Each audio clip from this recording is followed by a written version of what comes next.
Hi friends, ಎಲ್ಲರಿಗೂ ನಮಸ್ಕಾರ. Amit vlogs and cooking ಚಾನಲ್ಗೆ ತಮ್ಮೆಲ್ಲರಿಗೂ ಸ್ವಾಗತ.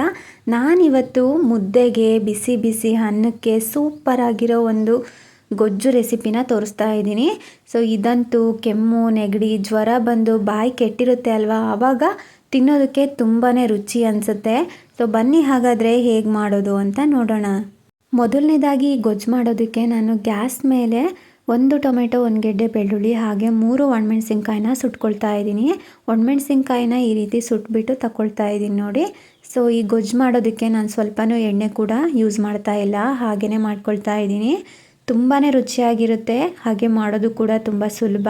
ಸೊ ಒಣಮೆಣಸಿನ್ಕಾಯಿ ಸುಟ್ಕೊಂಡು ತಗೊಂಡಿದ್ದೀನಿ. ಈಗ ಗ್ಯಾಸ್ನ ಮೀಡಿಯಮ್ ಫ್ಲೇಮಲ್ಲಿ ಇಟ್ಕೊಂಡು ಬೆಳ್ಳುಳ್ಳಿ ಮತ್ತು ಟೊಮೆಟೊನ ಸುಟ್ಕೊಳ್ತಾ ಇದ್ದೀನಿ. ಸೊ ನೋಡಿ, ಬೆಳ್ಳುಳ್ಳಿ ಕೂಡ ಈಗ ಸುಟ್ಕೊಂಡಿದ್ದೀನಿ, ಈಗ ತಗೊಳ್ತಾ ಇದ್ದೀನಿ. ಈಗ ಟೊಮೆಟೊನ ಈ ಥರ ಮೀಡಿಯಮ್ ಫ್ಲೇಮಲ್ಲಿ ಇಟ್ಕೊಂಡು ಸುಟ್ಕೊಳ್ತಾ ಇದ್ದೀನಿ. ಸೊ ಹೈ ಫ್ಲೇಮಲ್ಲಿ ಇಟ್ಕೊಂಡು ಸುಟ್ಕೊಂಡ್ರೆ ಟೊಮೆಟೊ ಒಳಗಡೆ ಬೆಂದಿರೋದಿಲ್ಲ, ಸೊ ಮೇಲ್ಗಡೆ ಮಾತ್ರ ಸುಟ್ಟೋಗಿರುತ್ತೆ ಸಿಪ್ಪೆ ಎಲ್ಲ.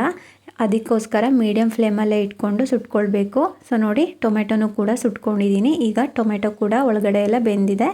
ಈಗ ಒಂದು ಬೌಲ್ಗೆ ನೀರು ಹಾಕ್ಬಿಟ್ಟು ಸುಟ್ಕೊಂಡಿರೋ ಒಣಮೆಣಸಿನ್ಕಾಯಿ ಹಾಗೆ ಟೊಮೆಟೊನ ತೊಳ್ಕೊಳ್ತಾ ಇದ್ದೀನಿ.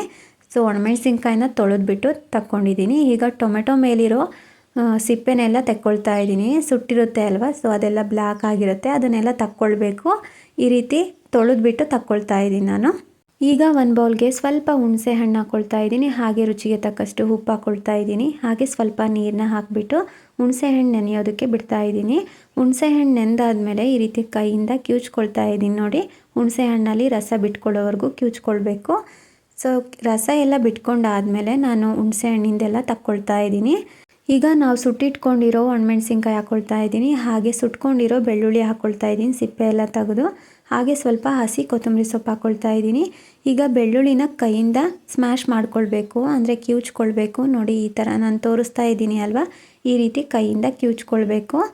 ಸೊ ಇದೆಲ್ಲ ಕಿವುಚ್ಕೊಂಡಾದಮೇಲೆ ಒಣಮೆಣಸಿನ್ಕಾಯಿನೂ ಕೂಡ ಕೈಯಿಂದ ಕಿವುಚ್ಕೊಳ್ತಾ ಇದ್ದೀನಿ ನಾನು.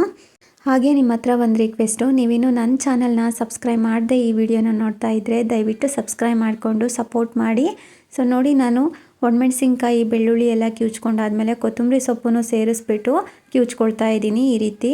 ಸೊ ಈ ರೀತಿ ಎಲ್ಲ ಚೆನ್ನಾಗಿ ಕಿವುಚ್ಕೊಂಡಾದ್ಮೇಲೆ ಟೊಮೆಟೊ ಹಾಕ್ಕೊಳ್ತಾ ಇದ್ದೀನಿ. ಟೊಮೆಟೊನೂ ಕೂಡ ನುಣ್ಣಗೆ ಕಿವುಚ್ಕೊಳ್ಬೇಕು. ಸೊ ಕೈಯಿಂದ ಕಿವುಚೋದ್ರಿಂದ ಈ ಕೈಗೊಜ್ಜಂತೂ ತುಂಬಾ ರುಚಿಯಾಗಿರುತ್ತೆ. ಸೊ ನೋಡಿ, ನಾನು ಟೊಮೆಟೊನೂ ಕೂಡ ನುಣ್ಣಗೆ ಕಿವುಚ್ಕೊಂಡಿದ್ದೀನಿ. ಈಗ ಸ್ವಲ್ಪ ನೀರನ್ನ ಹಾಕ್ಕೊಂಡ್ಬಿಟ್ಟು ಕಿವುಚ್ಕೊಳ್ತಾ ಇದ್ದೀನಿ. ಈ ಟೈಮಲ್ಲಿ ಸ್ವಲ್ಪ ಉಪ್ಪು ಹುಳಿ ಖಾರ ಎಲ್ಲ ನೋಡಿಕೊಂಡು ಉಪ್ಪು ಅಥವಾ ಹುಳಿ ಕಮ್ಮಿ ಇದ್ದರೆ ಹಾಕ್ಕೊಳ್ಬೋದು. ಹಾಗೆ ನಾನು ಲಾಸ್ಟಲ್ಲಿ ಸ್ವಲ್ಪ ಹಸಿ ಈರುಳ್ಳಿನ ಹಾಕ್ಕೊಳ್ತಾ ಇದ್ದೀನಿ. ಒಂದೇ ಒಂದು ಚಿಕ್ಕದು ಕಟ್ ಮಾಡಿಬಿಟ್ಟು ಹಾಕ್ಕೊಂಡು ಮತ್ತೆ ಕಿವುಚ್ಕೊಳ್ತಾ ಇದ್ದೀನಿ. ಈರುಳ್ಳಿ ಹಾಕಿದ ಮೇಲೆ ಈರುಳ್ಳಿಗೂ ಕೂಡ ಉಪ್ಪು ಹುಳಿ ಖಾರ ಹಿಡಿಬೇಕು ಅಲ್ವಾ, ಸೊ ಹಾಗಾಗಿ ಈರುಳ್ಳಿ ಹಾಕಿದ ಮೇಲೂ ಕೂಡ ಒಂದು ಸಲ ಚೆನ್ನಾಗಿ ಕಿವುಚ್ಕೊಂಡಿದ್ದೀನಿ. ಸೊ ನೋಡಿ, ಹಸಿ ಗೊಜ್ಜು ರೆಡಿಯಾಗಿದೆ. ತುಂಬ ಅಂದರೆ ತುಂಬ ರುಚಿಯಾಗಿರುತ್ತೆ. ಬಿಸಿ ಬಿಸಿ ಅನ್ನದ ಜೊತೆ ಹಾಗೆ ರಾಗಿ ಮುದ್ದೆ ಜೊತೆಗಂತೂ ತುಂಬಾ ಚೆನ್ನಾಗಿರುತ್ತೆ. ಒಂದು ಸಲ ಈ ವಿಧಾನದಲ್ಲಿ ಟ್ರೈ ಮಾಡಿ ನೋಡಿ. ಸೊ ನೋಡಿದ್ರಿ ಅಲ್ವಾ ಫ್ರೆಂಡ್ಸ್, ಸಿಂಪಲ್ಲಾಗಿ ಕೈಗೊಜ್ಜನ ಹೇಗೆ ಮಾಡೋದು ಅಂತ. ನಿಮ್ಮೆಲ್ಲರಿಗೂ ಇವತ್ತಿನ ರೆಸಿಪಿ ಇಷ್ಟ ಆಗಿದೆ ಅಂತ ಅಂದ್ಕೊಂಡಿದ್ದೀನಿ. ಇಷ್ಟ ಆಗಿದ್ದರೆ ಪ್ಲೀಸ್ ನನ್ನ ಚಾನಲ್ನ ಸಬ್ಸ್ಕ್ರೈಬ್ ಮಾಡಿಕೊಂಡು ಸಪೋರ್ಟ್ ಮಾಡಿ. ನೀವು ಟ್ರೈ ಮಾಡಿ ಟೇಸ್ಟ್ ಹೇಗೆ ಬಂತು ಅಂತ ಕಮೆಂಟ್ ಮಾಡೋದು ಮಾತ್ರ ಮರಿಬೇಡಿ. Thank you for watching.